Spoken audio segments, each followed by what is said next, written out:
표치를 제가 소개를 해드리는데 이건 뭐냐면요. 2000에서 2013년, 그러니까 14년의 스팬을 가지고요. OECD 국가 전부 다 집어넣습니다. 그래가지고 어떤 식으로 공공사회복지 지출이 지출되는가 이거를 보여드리는 구조입니다. 보면요. 그래서 이 규칙 1번만 간단히 말씀드리면은 공공사회복지 지출 비중은 뭐에 의존하느냐 상식에 입각하듯이 역시 1번입니다. 노령 인구가 많으면 올라가겠죠. 그 다음에 GDP가 커지면 당연히 올라가겠죠. 그 다음 세 번째 일반 정부 지출 비중 커지면 묻어서 올라가겠죠.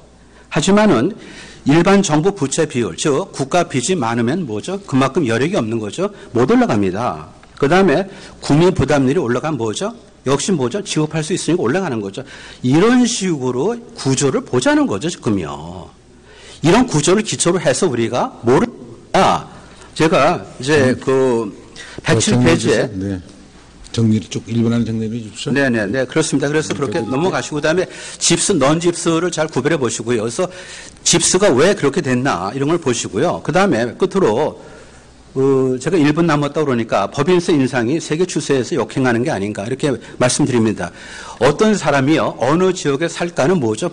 voting by foot이죠. 발로 하는 투표죠. 그러면은 25%의 법인세, 35% 소득세를 가진 그런 나라가 있고 또 다른 나라는 25%의 법인세와 그다음에 42%의 소득세를 가진 나라가 있습니다. 어느 나라에 가서 살겠습니까? 어느 기업이 어느 나라에 가겠습니까? 지금 따라서 외국 기업이 외국 사람들이 우리나라 매력적으로 느껴지게끔 환경을 만들어 놓지 않고서 일자리 만들어집니까? 그렇지는 않죠. 그다음에 끝으로 한 말씀 드리면 뭐냐면은 국가가 책임지는 삶 맞습니다. 하지만 국가가 책임지는 삶이 과연 행복합니까? 이거는 근본적인. 그래서 개인의 자유 생명, 재산을 보호하는 건 맞게 국가는 개인의 삶에 책임지지 국가는 개인의 삶에 관여하지 않는 것이 맞다고 생각합니다. 네. 님께 질문하겠습니다. 네. 우리 조동문 교수님께서는 우리나라의 국민 경제의 재화 영역이 파레토 최적에 있다고 생각하십니까? 그리고 우리나라의 자원 배분이 파레토 최적, 파레토 옵티멈 상태냐 이렇게 물어보는 겁니다. 글쎄요, 뭐 즉답하기는 어려운데 보면은 뭐 파레토 효율이 있다면은 낭비가 안 되는 건데 낭비 요소가 있다면은 파레토 효율이 아니라고도 얘기할 수 있는 거죠. 그러니까 이게 이제 뭐 그럼 시장 실패 이론에 대해서 잘 아시는 거 아니겠습니까? 실패는 시장 실패만 있는 건 아니죠. 어떻게 보면 국가 실패가 더 위험할 수 있죠. 네. 네. 그래서 아주 우리 정부를 상당히 불신하고 있는 것 같습니다. 국가의 시장 개입을 기죠. 시장 개입이 사실은 굉장히 지식의 문제에서 자유로울 수 없다면은 개입을 자제하는 것도 하나의 방법이 되겠죠. 그렇죠. 그러면 좋은데 사실은 지금 우리나라에 나타나는 다양한 사회 문제가 이게 시장에만 맡긴 거죠. 우리가 이제 유럽이나 이런 조정시장 경제를 하고 있는 그런 나라에 비해서 시장에 상당히 자유를 준 거 아니겠습니까? 그럼에도 불구하고 우리나라에 우리 사회가 요구하는 원하는 그런 그 옵티멀한 파레토 옵티멀한 그런 상태가 아니기 때문에 지금 국가가 개입해서 새로운 정책을 가지고 하려는 거 아니겠습니까? 그렇죠? 우리 한국 사회의 지금 가장 큰 문제가 뭐라고 생각하십니까? 정부 개입 없이 그러니까 아까 교수님께서는 정부 국가는 개인의 삶에 관여하면 안 된다 이렇게 마지막에 아주 확정적으로 얘기를 하셨어요. 그래서 묻는 겁니다. 우리나라 사회 문제가 뭡니까? 사회 문제. 우리 한국 사회가 극복해야 될 문제가.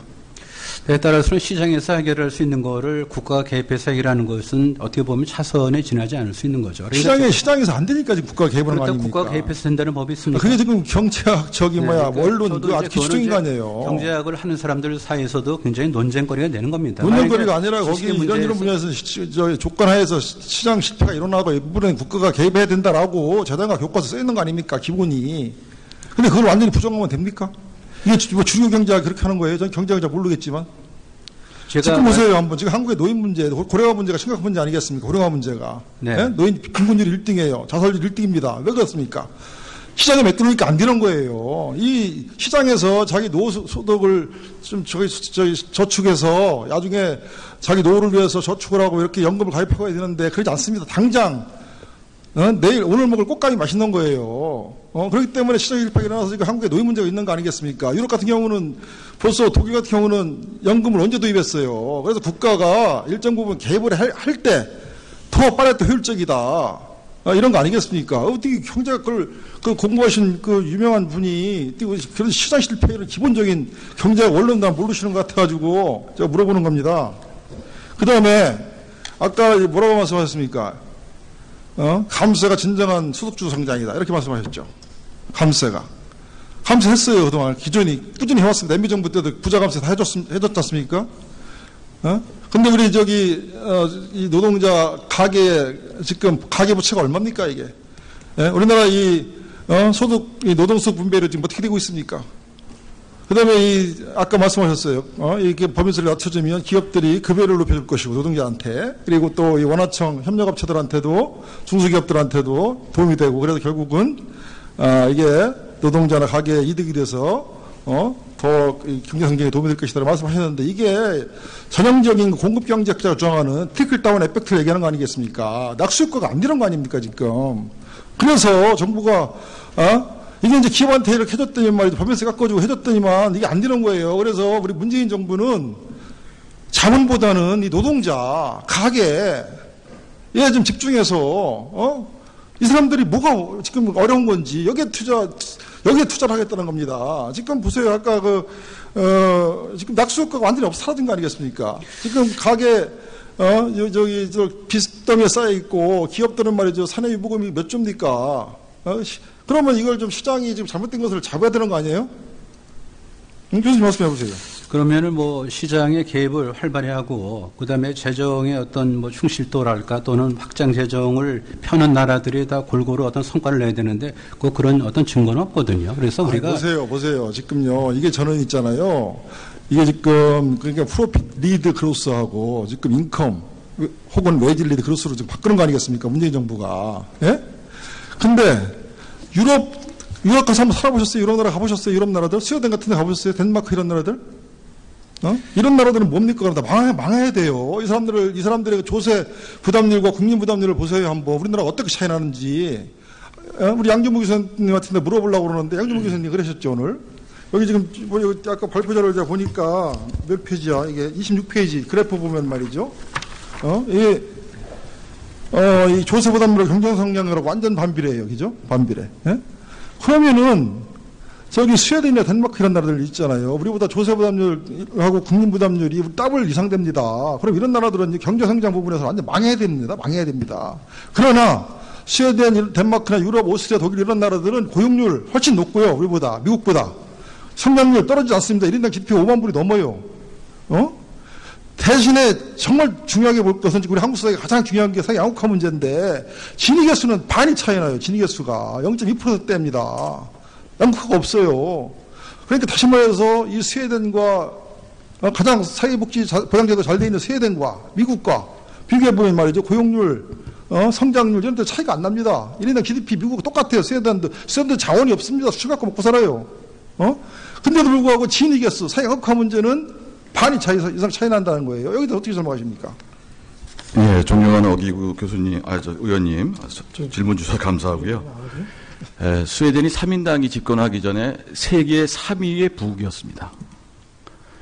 현재는 많이 떨어져 있죠. 그리고 국민연금, 공적연금은 고갈이 돼서 자기가 저축한 것보다 훨씬 더 못 받습니다. 그리고 부의 그 경제적 집중이 상당히 높은 나라로 되어 있습니다. 인구는 900만밖에 되지 않습니다. 그런데 우리가 서울만 가지고 정책을 핀다면 할 수도 있겠죠. 그리고 많은 사람들이 해외로 가 있고 글로벌화된 비즈니스 체계를 갖고 있습니다. 아니, 잘못된 통계를 가지고 경제적 자유를 가지고 있습니다. 제가 유럽에서 11년 살았습니다. 11년 살면서 유럽 나라를 저는 자, 의사 진행. 제가 답변을 드리면요.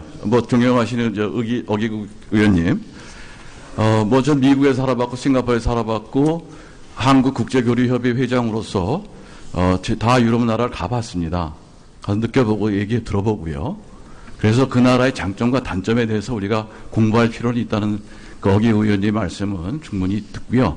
그러나 그것이 현실에 맞지 않는 경우가 많다. 특히 우리나라는 이 자료에서 보시듯이 조세 부담률이 꾸준히 상승했습니다만 경제 성장이 꾸준히 내려갔습니다.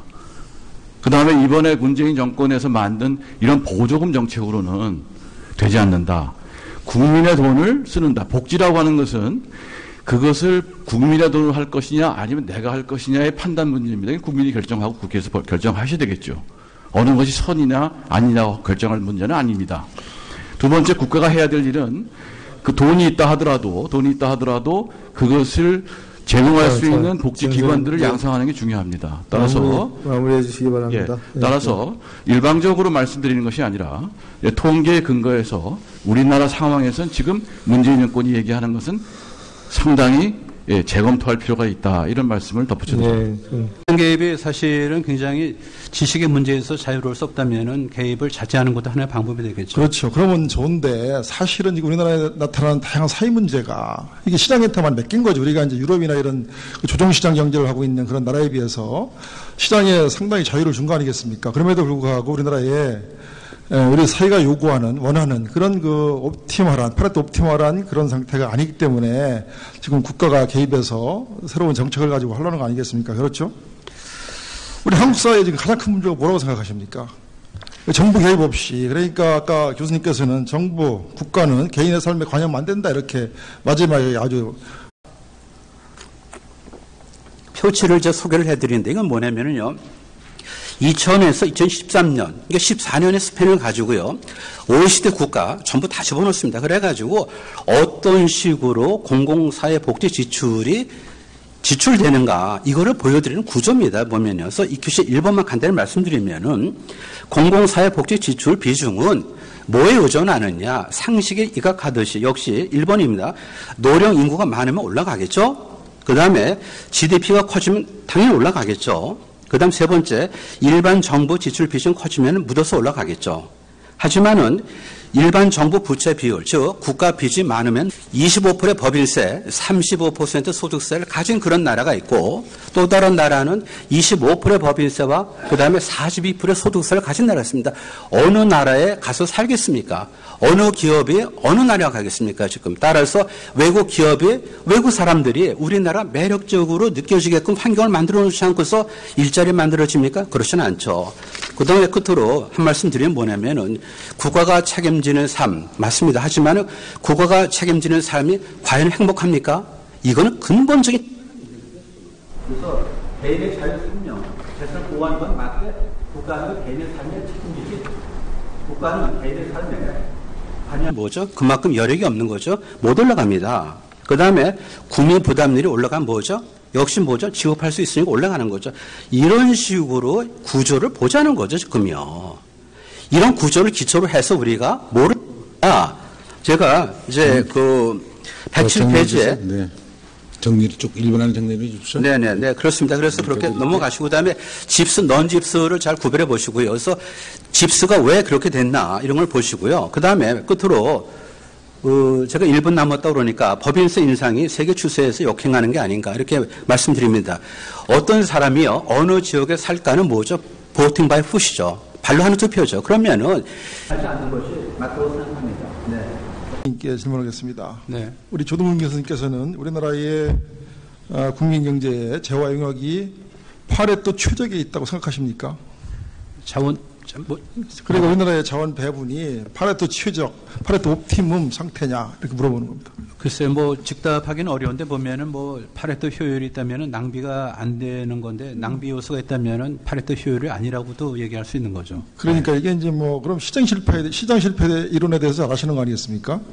실패는 시장 실패만 있는 건 아니죠. 어떻게 보면 국가 실패가 더 위험할 수 있죠. 네. 네. 그래서 아주 우리 정부를 상당히 불신하고 있는 것 같습니다. 국가의 시장 개입을, 그죠?